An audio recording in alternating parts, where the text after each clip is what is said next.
Abidjan, le 2 juillet 2026, la 7e édition des rencontres africaines du risque management s'est ouverte jeudi au Sofitel Hôtel Ivoire autour du thème « Le risque management, pilier d'une Afrique résiliente, transformée et durable ». La Fédération ivoirienne des petites et moyennes entreprises y était représentée par son président du conseil d'administration, le Dr Kanigui Ouattara. À l'ouverture des allocutions, le président du réseau ivoirien des managers des risques et assurances en entreprise, M. Sando Fatola, a invité les acteurs à faire de la gestion des risques un levier de résilience.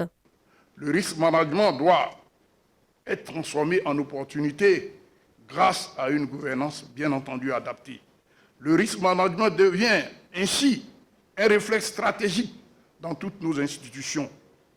Le RIMRAE, partenaire de la transformation depuis quelques années, le RIMRAE œuvre pour faire connaître et reconnaître le risque management comme une discipline de gouvernance indispensable au développement économique.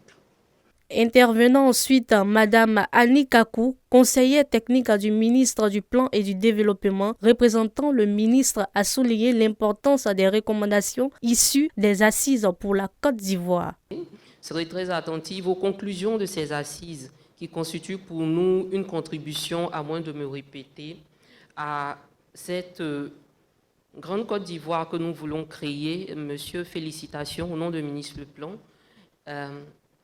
Ces assises-là font de la Côte d'Ivoire d'Abidjan un hub en matière de réflexion sur cette thématique d'envergure. Plusieurs keynotes ont rythmé cette première journée, portant notamment sur la gouvernance des risques, le financement du développement et la résilience des économies africaines. Parmi les intervenants, le président du conseil d'administration de la Fédération ivoirienne des petites et moyennes entreprises, Dr Kanigui Ouattara, a présenté une communication sur le thème « L'émergence des champions nationaux et le rôle des PME dans la mobilisation des 114 000 milliards de francs CFA du plan national de développement PND 2026 à 2030.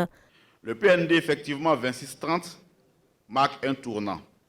Il consacre une nouvelle stratégie, celle de faire émerger donc les champions nationaux, renforcer les chaînes de valeur, moderniser l'agriculture, développer l'industrie et réduire l'informalité pour libérer pleinement la capacité d'investissement du secteur privé ivoirien. Dans ce dispositif, nous pensons que les petites et moyennes entreprises, à travers donc la fédération que je dirige, la Fédération ivoirienne des petites et moyennes entreprises, occupent une place stratégique de choix. Elle constitue le premier réseau structuré donc, de PME donc, du pays, un relais essentiel entre l'État et les opérateurs économiques et également, bien sûr, donc, les différents territoires. Son rôle est déterminant pour canaliser les capacités d'investissement, renforcer donc la compétitivité et assurer une participation massive des PME au financement donc de ce PME et de ce PND qui est vraiment donc très ambitieux, vous l'avez bien compris tout à l'heure, à travers bien sûr donc le montant à mobiliser. La première journée s'est achevée par une photo de famille ouvrant ainsi la visite à des stands d'exposition.